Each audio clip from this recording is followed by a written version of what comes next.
Okay, so today we are reviewing a professional code reader for our Dodge Grand Caravan 2016. And this is a universal scanner. So I think it should work on just about any car.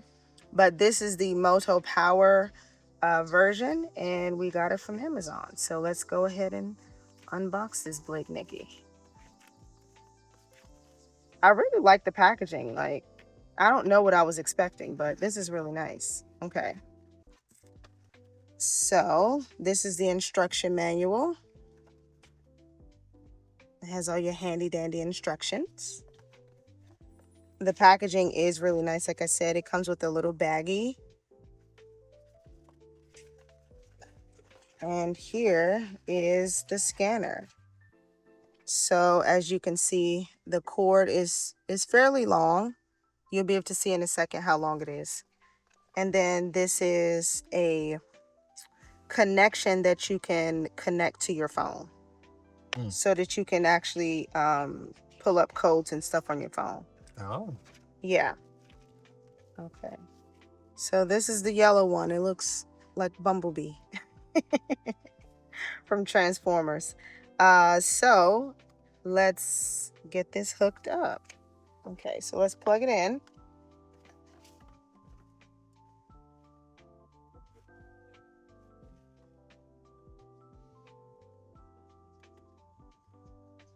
Okay. So we plugged it in and it's now powering on. As you can see, the cord is pretty long. So it's a pretty good amount of length.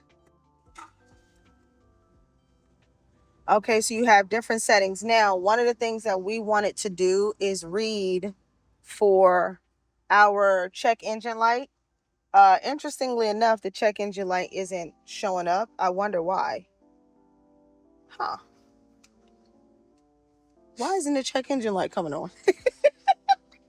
so Christmas came early. right. So that's interesting. So we've been doing some work on the car, and the check engine light has just been coming on for, honestly, at this point, no apparent reason, because everything that it said that was wrong with it was a simple tune-up. So we did a complete tune-up on the car. Everything should be working perfectly fine, but for some reason the check engine light kept coming on.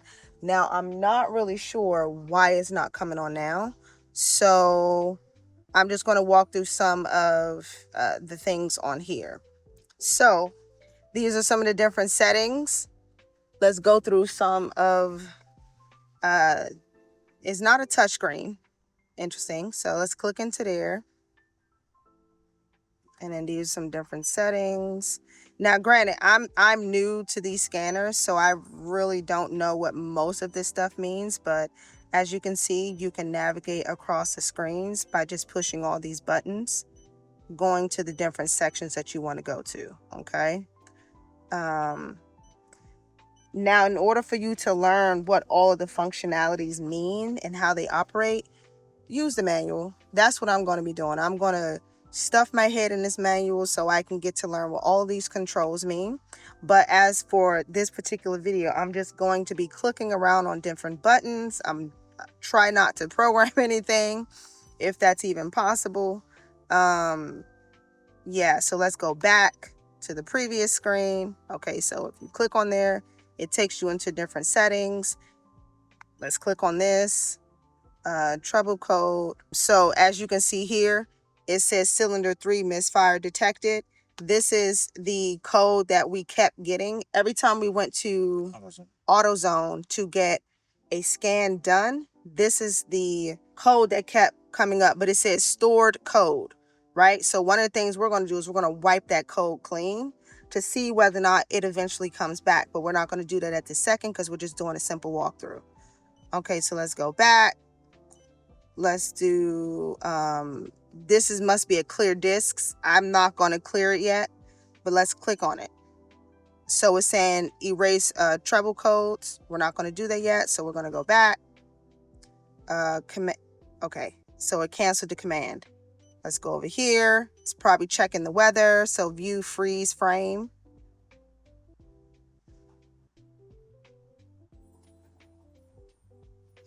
Okay.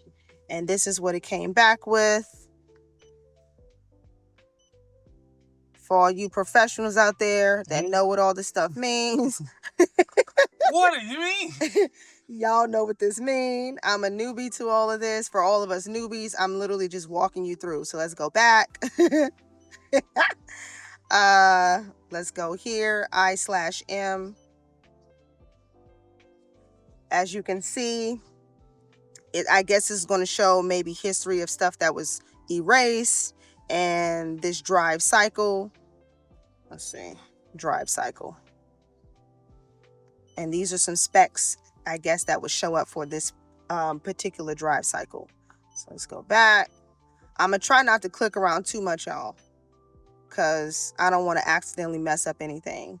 So vehicle number, da-da-da. I'm not going to go into that because I don't want y'all knowing my vehicle VIN number. Live data. Hopefully y'all ain't see my damn VIN number. Wait, it gives you all that? Or you don't know? It should give you your VIN number and everything. Yeah. That's crazy. Yeah, I mean, that is pretty cool. I say crazy. Okay.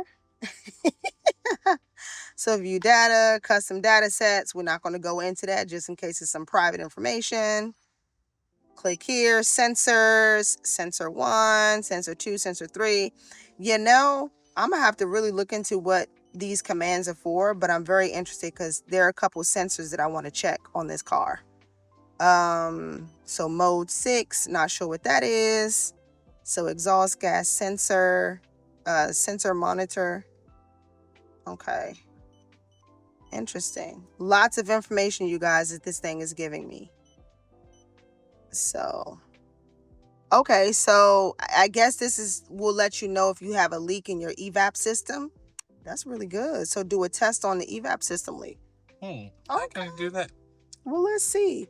I don't think you needed to turn this on though. Oh, I don't know. I just... Yes, I'm gonna turn this off because I don't want to just be running the car. Okay. Oh, I mean, I thought... So, yeah, we don't need... No, we don't. All right, so let's go back and then let's go back again. So that was everything for the OBD area and the EOBD area. So data streams. This is where it shows you, like, I think graphics and stuff for different data points. So view data. Let's see. Okay, so I guess because I haven't really ran a full scan yet, it's not going to show me any data. And let's go to custom data sets. Okay. And let's go down. Okay. All right, let's get out of there. So these are, I think, all the codes. Let me see. DTC lookup. Oh, yes. You can look it up. So I think you can look up different codes and it'll let you know what information and what those different codes mean. So this has over 50,000 codes in this one device. Yeah. It says it on the ad. Yeah. Really? Yeah, it has over 50,000 codes in this one device. So, yeah. So the code that it gave us, we would just put it in there and it would let us know what it means and I guess how to go about fixing it. But again, look into your manual, you guys. Read through your manual so you can get the specific information on that. Let's go back. Let's see, review. This is a review for whatever data that you were able to collect from any scans that you ran. So because we didn't run any scans, we're not going to see any data. So let's check the battery. So voltage waveform, crank test. Okay, let's see, voltage waveform. Should we turn it on? Yeah. Because it looked like it's flatlining. Okay. It's going to be like, hey, girl, your car is dead. Like, he dead. He dead, girl. He dead. All right, let's see. There we go. There we go. That heart pumping, baby. I really hope this is a good thing.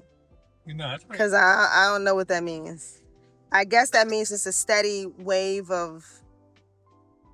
a consistent battery wave. And it just lets you know what your voltage is down here. So the real voltage is what it is down there. That's pretty cool. You see that?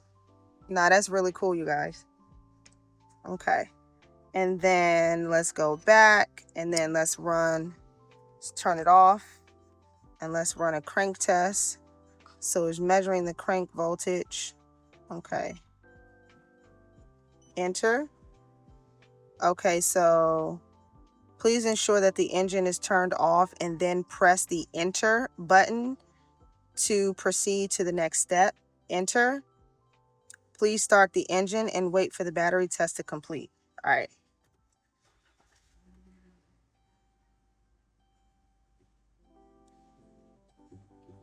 Yeah, no, this is probably.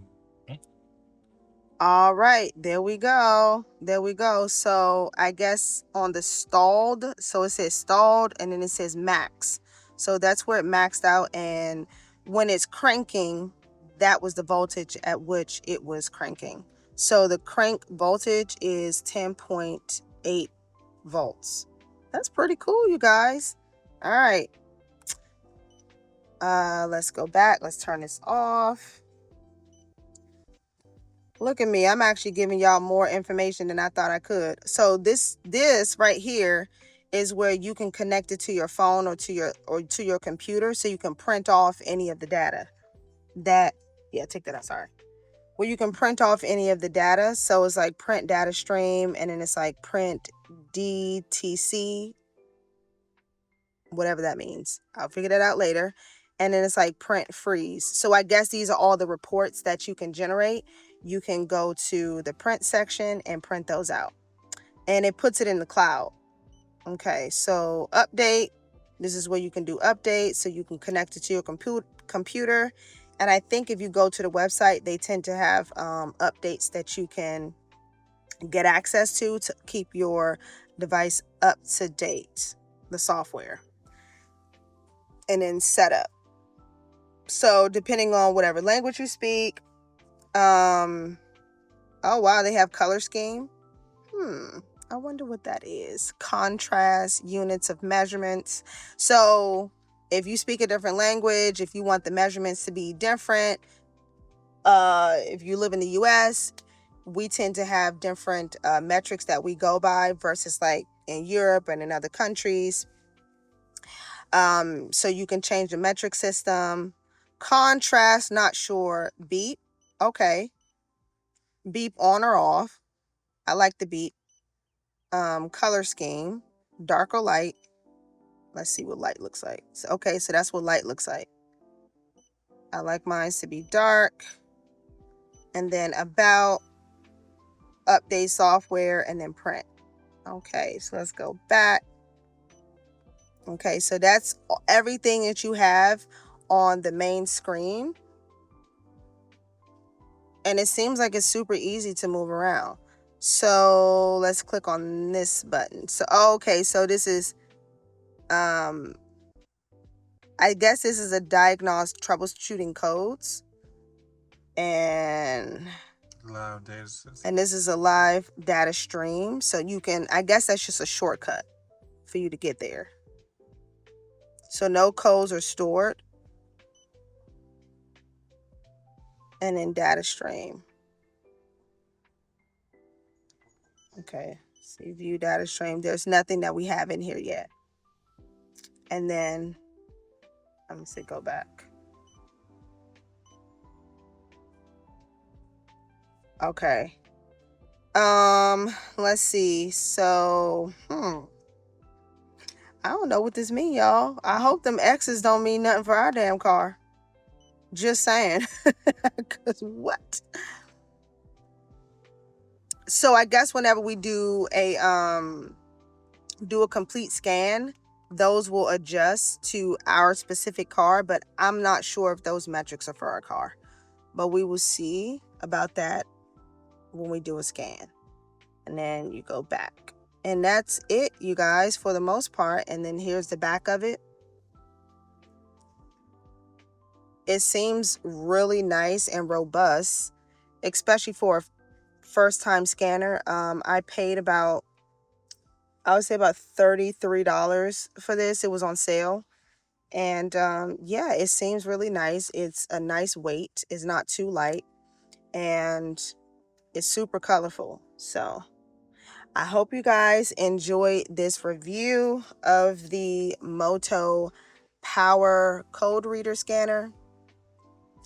And everybody who has a car should invest in a scanner, because at any moment something could happen to your car and you not know what it is, and you're not able to get to an Advanced Auto Parts or any type of auto parts store that can give you a free scan to let you know what's going on with your car, so you can at least know specifically how to address those issues.